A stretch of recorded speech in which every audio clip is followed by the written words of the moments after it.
They can also just go for a Benedetta here. That works. It's another physical damage dealer for Falcon to pick up. But then again, it could be banned out by S11. If you're just S11, just double down or triple down on the XP lane, knowing that you already have the Yuzhong, you have that secured. Just deny anything that Falcon will have as comfort. Now, the interesting idea for Falcon is that they went for the higher pick instead of an XP laner, knowing that this is the only laner that can easily go up against the carry, or at least even up or square up against the carry in the laning stage. You still have to supplement it with a frontliner. So I think that this will be a choice of a Grok, perhaps, or like you said, a Martis for the side of Falcon Esports. Not gonna be surprised if that will be the choice. Like you pick that up in the XP lane as a tanky frontliner. I'm wondering too, right, if we see them actually lock in that Grok. We've seen Grok place in the XP lane so much, whether it's with the Weapon Mastery or the High and Dry emblem here. So, but still, you're kind of in that position where, you know, how do we play around this? There's the Marches pick, like you were just calling out, Mirko. Great option. We actually saw how tanky and durability it could be in the last match, and how that can be I mean, it's crucial for teams that play this Marches in the jungle, because objectively now you've got to match that if you're S11 Gaming. Now the thing is if they actually put pressure on this Harith pick specifically, you've got great burst potential, and if you can shut that down and allow, again, carry to really shine in this game, you're going to set yourself up for success for S11 Gaming. These last two picks, though, very crucial here for them, Wolf. You have to have a frontliner too. Aside from the Kadita, you need something like a Grok deck to control. It's great actually against the Harry if you think about it, but you give away the Wall Church to the Valentina, but it's a choice that you have to make. Or maybe a Lolita, in fact, for S11 to kind of answer this. Well, wow! They take your suggestion and they say no. I love it though. Selena, I have not seen this in a very long time. Debut for Selena at M4. Exactly. I'm wondering, right? Is this really the game plan here? Selena and Kadita. And I mean, even looking at the players' reactions, right? I mean, I'm not sure 100% how they're feeling about it, but this is something new, obviously, and it's also, it can be deadly here, especially you're talking about pick-off potential. And the last pick for Falcon Esports is going to be this Ling here. How are we feeling about this, guys? It's a Marta's XP lane for Falcon, so that's just a solid matchup again, right? Yu Zhong, sure, out-sustains him, but if he can get out of the Furious Knife that easily and can get trades down and all-ins down the way he does, hey, I think Marta's actually takes it. Unfortunately, the Ling is so much of a gamble, at least for Falcon, but we know that they can really prefer with this. Why did they say that it's a gamble? There's so much crowd control on the opposite side. You have the Selena arrow, surely you can dodge that, but knowing that there could be other setups. Two petrifies? Two petrifies. The Kadita and the Yuzhong, and then eventually the Pakita with the knockups. That can be followed up with the Selena arrow. There's so much control that can come out of S11. That's kind of makes this Ling a little bit scary, but this is Falcon, dude. It's Falcon, dude. Falcon, dude. All right. Well, we've seen both team compositions, and it's a do-or-die situation for S11 Gaming. Match point for Falcon Esports. Who takes game number 2? If it's anything like day one, again, 2-0 all across the board. Falcon, are they going to be able to do it? Or will S11 break that curse here? Technically, the Paquito was also at a 100% win rate. And Jotun was the one who played it yesterday, too.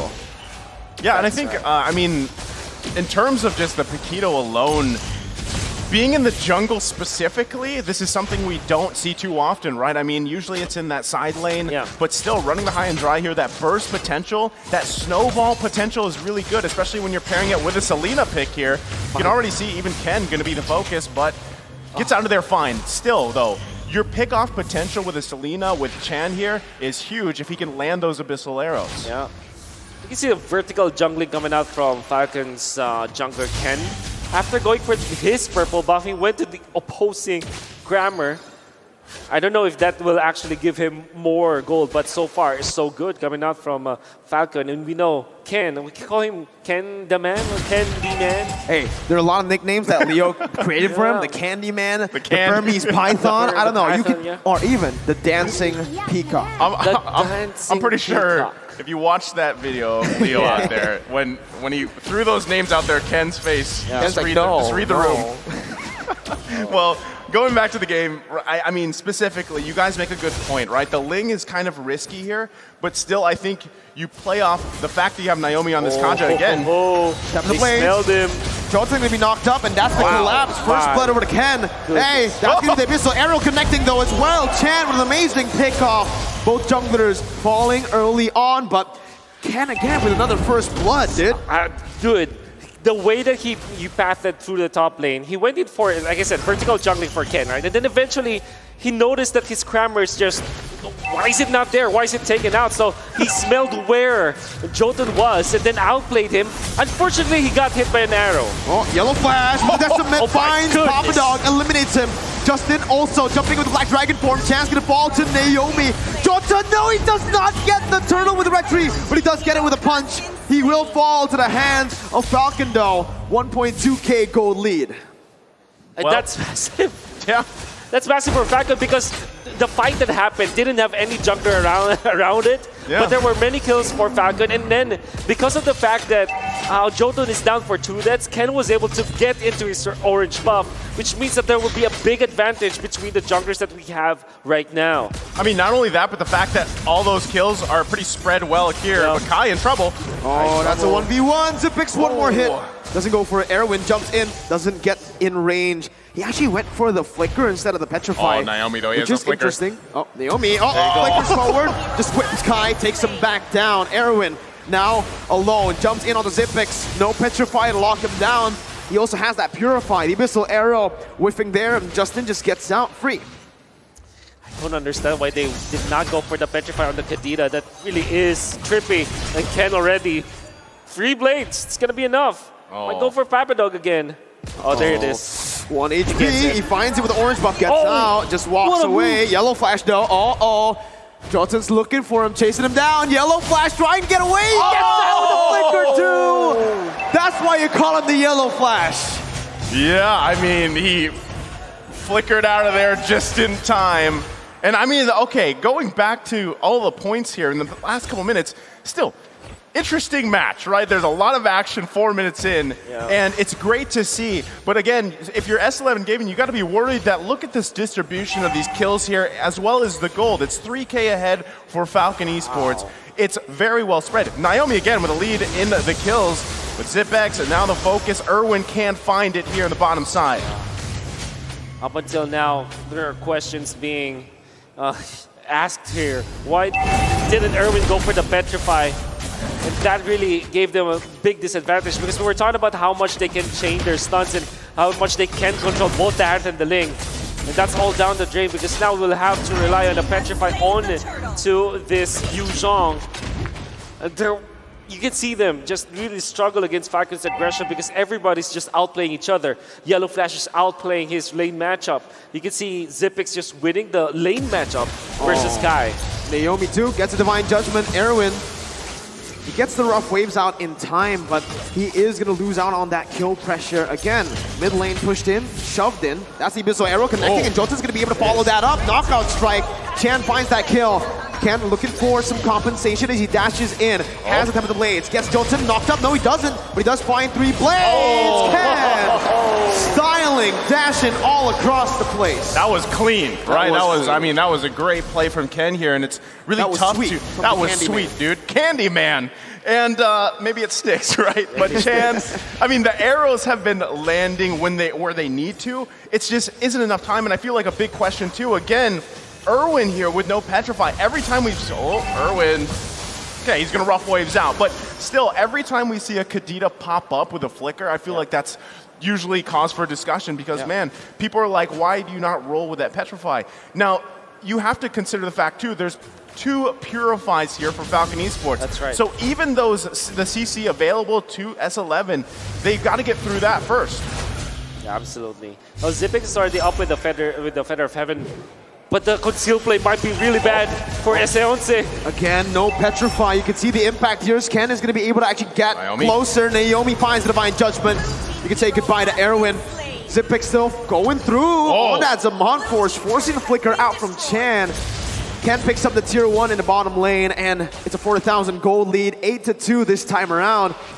I don't know. That's a good Abyssal Arrow, but no follow-up. And that's the reason why you pick up the Hearth against the carry or You know, you see the lane matchup really going in their favor. Papadog is going to be able to get that Black Dragon form. The rough wave stolen away by Justin means that he can get out of that. As you were saying, Wolf. Yeah, I mean, you can see Harith winning his lane matchup already, and now he's able to push up his own lane, stealing the damage as intended with the Purify Harith. It's very difficult now to deal with him, especially with all the items he has. He can even push turrets because of his itemization and the natural progression coming up from the Harith. This is an uncontested Harith game, and Falcon are really just enjoying it, styling over S11. Check this out, right? The M4 stat. Selena's debut in M4 after 51 games. I mean, and to be honest, she's got 2 kills right here for Chan, and I feel like the big thing... 100% of the kills. 100% of the kills, yeah, she does, but conceal play, they're looking for another here. Justin able to dash out. That's Zipix jumping in with his on-force, and Jotun's going to be melted down here. Able to dash away for a bit, but now it's the complete collapse coming in from Falcon as they are looking for their targets. Ken, on the wall, just chilling, backing off. This is what Falcon does so well. When they have these kind of leads, they just keep pushing the gas, right? They literally leave their foot on the pedal here, and it's really hard to stop it because S11 Gaming, again, you're at some point of a disadvantage. Ken gonna be just fine, gets out of there, taking just jungle after jungle. And like I said, this snowball effect, this momentum that we brought up earlier is apparent here in this game too. They're not stopping, and they're even controlling multiple parts of the map at the same time. Erwin, no petrify, no lockdown, he missed. And even the Selena, right? Abyssal Arrow connecting dive with Divine Judgment over to Papadog. He disappeared. Ken now, ooh, he was looking for that kill right there. Jolton comes in with 2 jabs. He's gonna be melted down. He's the one assassinated from his engage. It's a 2 for 0. Falcon walking the base down, but you could see that Abyssal Arrow instantly negated by Yellow Flash, who can actually just cancel the CCA. Just as I say that, Chan picks up the kill, flickering forward. That's the 3rd kill for S11 and the 3rd kill for Chan. Oh, they're playing with him now, man. Justin's not even hitting him. I mean, he gets out of there. That's the thing, right? Chan is, I guess you could say, the saving grace here for S11, but to what extent, at what point, you know, does this keep working? It's just a couple kills. You're still working against a massive gold lead in favor of Falcon Esports, and this should just be a free lord for them because, hold on, S11 Gaming going in. This is a Hail Mary play. Papadog only finding Justin, but has a rough wave. Zipix now completely free hitting, using the Zaman Force over. Jolton's gonna be melted down. Naomi's gonna be able to actually deal a little bit more damage before Jolton comes in with a Retribution, but it does not save his life. The killing spree for Zipix, a 3 for 0 for Falcon, and that's a free lord over. The Hail Mary play coming up from S11 did not work because all of a sudden Justin had a rough waves, stolen ultimate to keep him alive and even punish S11. Papadog was in a very tight spot already, as well as Erwin. They're taken out easily. Then Jotun, every time he jumps in forward because he doesn't have enough itemization, as well as the fact that he is very squishy, he gets punished by Falcon so easily. And it's going to be very difficult now. No ultimate available for Papadog. This might be it for Falcon. Naomi finds the Divine Judgment. Papadog melted down. Ken getting the knock up onto 2. Jotun forced to run away. Ken gets caught in the Abyssal Arrow, jumps out with the Fish Boys, gets out alive. Erwin is going to be the one falling to the hands of Justin as he jumps in for more damage onto Kai. S11 surviving another day. Naisu, what you got to say, bro? I mean, 10.5 minutes in, base half health here. That could have been an end game there, but still, Falcon Esports pressing this situation here. They do want to end this before it gets too late. They've got a massive lead. They're going to be working on these inhibitor turrets. They still got the top one. And S11 Gaming, they've got to defend here the best they can with the tools that they have. Man, they took 2 base turrets down with the passive still intact. It's meant to clear out waves. It's meant to prevent these 10-minute ends.